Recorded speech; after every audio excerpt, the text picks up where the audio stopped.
छात्राओं, हम मानव भाषा के अभिलक्षण अथवा विशेषताओं का अध्ययन कर रहे हैं। उसी क्रम को आगे बढ़ाते हुए आज हम मानव भाषा की कुछ अन्य विशेषताओं को समझने का प्रयास करेंगे। तो जो अगली विशेषता हम लेते हैं, कल हमने देखा था कि भाषा जो परिवर्तनशील है, पहले उच्चारित रूप में परिवर्तित होती है और बाद में वर्तनी में। उच्चारित रूप में परिवर्तित पहले हो जाती है, वर्तनी में परिवर्तन आसानी से नहीं आता, बहुत बाद में आता है। जब बहुत अधिक फर्क आ जाता है उच्चारण में और लिखित रूप में, तब वर्तनी में सुधार और संशोधन की आवश्यकता अनुभव की जाती है और सुधार और संशोधन किया जाता है। अगली विशेषता के रूप में हम लेते हैं भाषा की विकास गति संयोगावस्था से वियोगावस्था की ओर होती है। हम इसे समझेंगे आगे। भाषा विकास संयोगावस्था से वियोगावस्था की ओर होता है। भाषा सविभक्ति से अविभक्ति की ओर बढ़ती है। सविभक्ति और अविभक्ति, इसे आप समझ लीजिए। संस्कृत भाषा सविभक्ति भाषा है, उसमें विभक्ति चिन्ह यानी कारक चिन्ह है, वो शब्द के साथ जुड़े हुए थे। हमें रूप याद करने होते थे संस्कृत के लिए। जो भी हम संस्कृत पढ़ते हैं तो रूप, जो शब्द रूप हैं, उनका हम अध्ययन करते हैं, उन्हें याद करते हैं, क्योंकि उन रूपों में विभक्ति चिन्ह शब्द के साथ जुड़े हुए होते हैं और उनका प्रयोग ही भाषा में होता है। और इसलिए संस्कृत भाषा में उन शब्दों को किसी भी स्थान पर रख दिया जाए, उसका अर्थ नहीं बदलता, क्योंकि उसमें विभक्ति चिन्ह है, वो उसके साथ जुड़े हुए। जबकि हिंदी में ऐसा नहीं है। हिंदी सविभक्ति अविभक्ति की भाषा है, उसमें विभक्ति चिन्ह अलग से लिखे जाते हैं। इसलिए शब्द का स्थान बदलने से वाक्य का अर्थ बदल जाया करता है। तो भाषा सविभक्ति से अविभक्ति की ओर या संयोगावस्था से वियोगावस्था की ओर बढ़ती है। संस्कृत से हिंदी का विकास भी इसी प्रकार से हुआ है। संस्कृत में कारक चिन्ह मूल पद के साथ ही जुड़े रहते हैं और शब्द के विभक्ति रूपों का वाक्य में प्रयोग होता है। संस्कृत में शब्द का वाक्य में प्रयोग करने के लिए विभक्ति रूपों का ज्ञान भी आवश्यक है।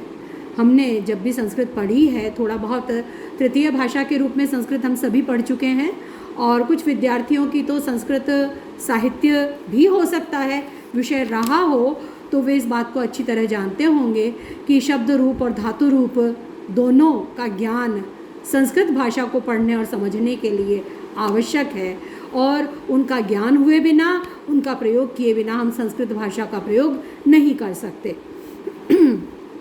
हिंदी भाषा में कारक चिन्ह अलग से लिखे जाते हैं। मूल शब्द के साथ ने, को, से, के लिए, से, का, के, की, में, पे, पर आदि का शब्दों के साथ प्रयोग किया जाता है, और उससे ही हमें पता लग जाता है कि कोई भी शब्द है वो कर्ता है या कर्म है। इसका हमें अंदाज़ा इन कारक चिन्हों के माध्यम से लगता है। चिन्हों के प्रयोग से ही वो सार्थक होते हैं, उनका रूप निर्मित होता है, तो इनके साथ ही प्रयोग किया जाता है। जबकि संस्कृत में मूल शब्द के विभक्ति रूप अंतर्निहित रहते हैं। अगले जो विशेषता है, भाषा की गति कठिन से सरल की ओर होती है। भाषा अधिक समय तक जटिलता में नहीं रह पाती। मुख सुख की व्यवस्था, व्याकरण की अज्ञानता, अनुकरण की प्रवृत्ति और विदेशी भाषा के प्रभाव से भाषा सदैव सरल होती चली जाती है। भाषा के तत्सम रूप तद्भव और देशज में बदल जाते हैं। कुछ ध्वनियों का लोप, कुछ का आगम हो जाता है। उच्चारण में कठिनाई के कारण ध्वनियाँ बदलती हैं और सरल हो जाती हैं। जैसे हम विदेशी शब्द है स्कूल, हम इसका प्रयोग करते हैं, सभी लोग करते हैं, धड़ल्ले से करते हैं। अब तो यह हमें विदेशी भी नहीं लगता, हमारा अपना हिंदी भाषा में जैसे समाहित हो गया है।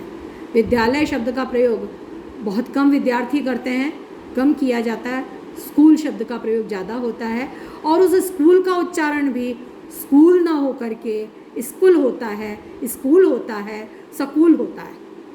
तो ये जो भाषा को मुख सुख के कारण ध्वनि का परिवर्तन अपने अनुसार उसे बना लेना, ये सायास नहीं होता, अनायास होता चला जाता है। लेकिन इस प्रकार से ध्वनियाँ, कुछ लोप होता है, कुछ का आगमन होता है, और इस प्रकार ध्वनियाँ बदलती हैं। उच्चारण में कठिनाई के कारण ध्वनियाँ बदलती हैं, सरल हो जाती हैं। और उदाहरण लेते हैं, जैसे ज्ञ शब्द है, हमारी हिंदी वर्णमाला में है, जो संयुक्त व्यंजन है क्ष, त्र और ज्ञ, उसमें से ज्ञ को हम लेते हैं। ज्ञ किससे बना है? शब्दकोश में यदि ज्ञ हम ढूंढेंगे तो कहाँ मिलेगा?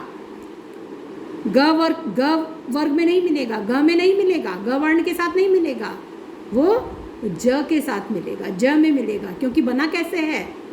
आधा ज और ञ मिलकर बना है, ज्ञ। आज भी कुछ जो पुरानी हिंदी के समर्थक हैं या एकदम शुद्धतम रूप में, संस्कृतनिष्ठ रूप में हिंदी का प्रयोग करना चाहते हैं, वो विज्ञान नहीं, विज्ञान शब्द का प्रयोग करते हैं। वे सही है, वे गलत नहीं है, वो जो मूल उच्चारण है वही कर रहे हैं। लेकिन आज परिवर्तित होते होते जो जिया, जो द्वित व्यंजन है हमारी वर्णमाला का, संयुक्त व्यंजन है जिया, उसका उच्चारण हम ज्ञ रूप में कर रहे हैं। क्योंकि जिया का उच्चारण करना कठिन लगता था, मुश्किल होता था, स्वतः ही स्वाभाविक रूप से उसका उच्चारण ज्ञ रूप में होने लगा और उसका उच्चारण ज्ञ जो सही है के स्थान पर ज्ञ होता है और इसी रूप में प्रचलित है। विज्ञान में ज्ञ का उच्चारण ज्ञ होता है, ज्ञ नहीं। कुछ तत्सम रूपों में उच्चारण के हिमायती विज्ञान प्रयोग करते हैं, लेकिन यह प्रचलन में नहीं है, प्रचलन में ज्ञ ही है, विज्ञान ही है। उच्चारणगत कठिनाई के कारण इस प्रकार से ध्वनि परिवर्तन भाषा में देखे जाते हैं। नृत्य से नाच, कर्म से काम, धर्म से धर्म, अग्नि से आग, न जाने कितने उदाहरण हैं, सर्प से सांप आदि अनेक उदाहरण हमें मिल जाएंगे। इस प्रकार संस्कृत में ये अनेक उदाहरण शब्दों के हमें मिल जाएंगे, किस प्रकार से ध्वनि परिवर्तन उनमें हुआ है और भाषा सरल होती गई है। इसी तरह से संस्कृत में 3 लिंग थे, 3 वचन थे, जबकि हिंदी में केवल 2 लिंग और 2 वचन का प्रयोग होता है। इस प्रकार भाषा सदैव अपने परिवर्तन के क्रम में क्लिष्टता से सरलता की ओर विकास करती है। एक और विशेषता हम लेते हैं, भाषा का कोई अंतिम रूप नहीं होता।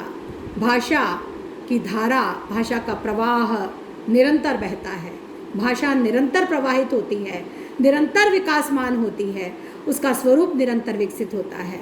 तो उसका हम कोई अंतिम रूप नहीं कह सकते। अंतिम रूप यदि कह देंगे तो वो तो मृत भाषा हो जाएगी, उसके बाद उसमें कोई परिवर्तन ही नहीं हुआ। तो इस रूप में हम देखें तो भाषा सतत विकासमान प्रक्रिया है, किसी भी भाषा का कोई अंतिम रूप नहीं होता। भाषा का प्रवाह सतत प्रवाहमान है, भाषा भी निरंतर परिवर्तित होते हुए सतत विकासमान होती है। वह शब्दों को छोड़ती, ग्रहण करती हुई निरंतर विकसित होती है। भाषा का कोई अंतिम रूप नहीं होता। उदाहरणार्थ, हम किसी भाषा की निरंतर विकासमान धारा को, हम हिंदी भाषा की निरंतर विकासमान धारा को देख सकते हैं। सिद्ध सामंत काल की हिंदी और आज की हिंदी में बहुत अंतर है। हम हिंदी की ही बात करें तो सिद्ध सामंत काल में जिस हिंदी का प्रयोग था और आज की जो हिंदी है बहुत बदल गई है, और उस प्राचीन हिंदी को समझने के लिए हमें टीका की आवश्यकता होती है। हमारी आज की हिंदी भी निरंतर परिवर्तित हो रही है, बदलती जा रही है, और इसी प्रकार 1000 वर्ष बाद आज की हिंदी को समझने के लिए टीका की आवश्यकता होगी। भाषा परिवर्तनशील होती है और परिवर्तन रुकने से भाषा का विकास भी अवरुद्ध हो जाता है। डॉक्टर भोलानाथ तिवारी के शब्दों में, मृत भाषा का अंतिम रूप तो अवश्य ही अंतिम होता है, पर जीवित भाषा में यह बात नहीं होती। परिवर्तन ही भाषा के जीवन का द्योतक है। पूर्णता और स्थिरता मृत्यु है, या मृत्यु ही पूर्णता या स्थिरता है। तो इस प्रकार से भाषा निरंतर विकासमान, निरंतर प्रवाहमान, निरंतर गतिशील होती है। इस प्रकार हमने भाषा की, मानव भाषा की कुछ विशेषताएं देखी और समझी, जो इसे मानवेतर जो अन्य जीव हैं, प्राणी हैं, उनकी भाषा से भिन्न करती हैं।